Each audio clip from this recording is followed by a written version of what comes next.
Les relations et les échanges culturels apparaissent comme une source d'inspiration qui suscite le dialogue et comme une approche aimable, créatrice de confiance mutuelle.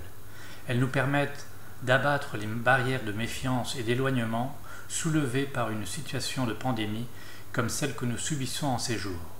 En effet, la pandémie nous oblige à nous replier sur nous-mêmes, mais ce repli n'étant que physique, les outils et les plateformes technologiques dont nous nous servons peuvent transformer ce confinement en opportunité.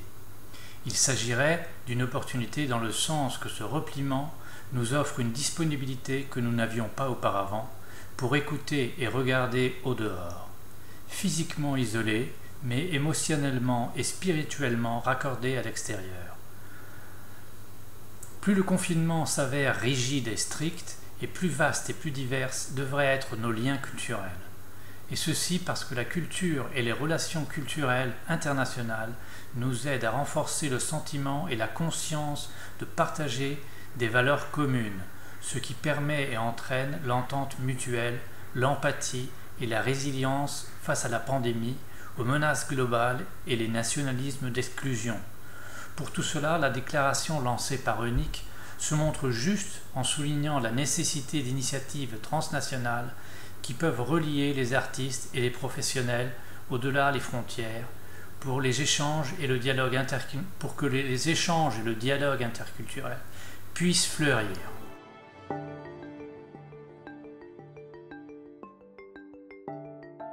La crise nous a permis d'aborder de manière brusque et forcément improvisée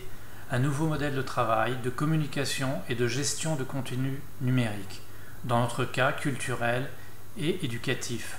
en se servant du virtuel, d'Internet et de plateformes à distance. Elle nous a permis de continuer à travailler, à proposer la culture et les cours, mais outre cela, elle nous a ouvert les portes à de nouveaux publics que nous ne pouvions pas atteindre à travers le modèle présentiel. Elle nous a finalement rendus visibles là où nous étions invisibles, et là où nous étions mal connus. Il s'agit donc d'un modèle qui devrait cohabiter avec le modèle présentiel, mais en aucune façon le remplacer. Nous disions que l'engagement sur le modèle distanciel avait été un peu improvisé.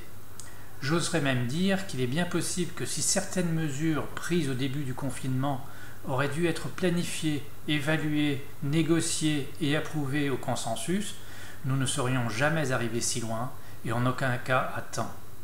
Ceci dit, il est absolument indispensable de maîtriser la transformation technologique pour nous positionner dans le nouveau contexte que cette pandémie va créer, où les possibles périodes d'isolement et de fermeture de frontières vont empêcher ou entraver les échanges culturels et le modèle présentiel, et faire du nouveau modèle d'intervention un instrument efficient, efficace et indispensable qui puisse faire face aux situations de crise et sauvegarder la résilience des territoires.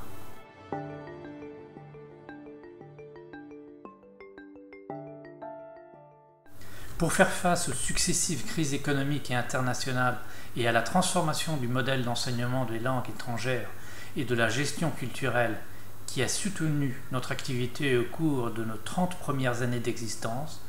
l'Institut Cervantes s'affaire à tirer le meilleur parti des ressources disponibles et à rechercher des nouvelles formes de présence qui lui permettent d'amplifier son influence plus efficacement et surtout d'une façon plus soutenable.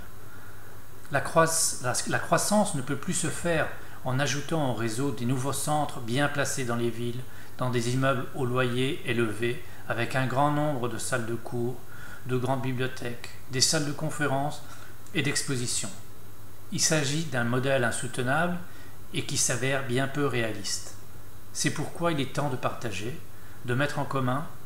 non seulement les espaces, mais aussi et surtout les ressources culturelles, des bonnes expériences, des projets à développer ensemble. À cet égard, l'Institut Cervantes et l'Institut français envisagent la négociation d'une convention pour consolider et élargir la collaboration et la coordination institutionnelle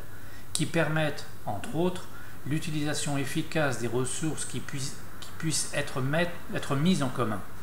Ce que nous souhaiterions dire donc au réseau de l'Institut français, c'est de compter sur l'Instituto Cervantes, sur ses centres, sur ses directeurs et directrices, sur son personnel, pour faire ensemble, pour co-créer, pour unir les forces et soutenir le projet culturel européen, pour collaborer efficacement à la poursuite d'objectifs communs. Nous en tirerons tous un grand profit.